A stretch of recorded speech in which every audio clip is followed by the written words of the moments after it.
পড়ে যাচ্ছিল, দেখো দেখো কত পরিমাণে চঞ্চল। দেখছো এরম করে সারা ঘরে ও জামা কাপড়গুলোকে নিয়ে এদিক থেকে ওদিকে ছড়ায়, কি কাণ্ড করে রেখেছে।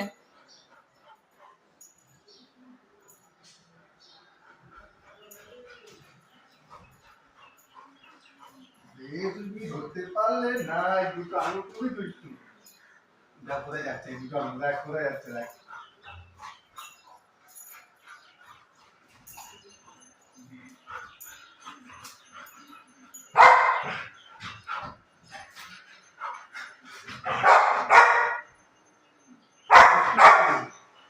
দুষ্টু ফিঙ্গার চলে এসছে তো ঘাড়ে বসে যাবে। দুষ্টু ফিঙ্গার বসে গেছে ঘাড়ে। চলো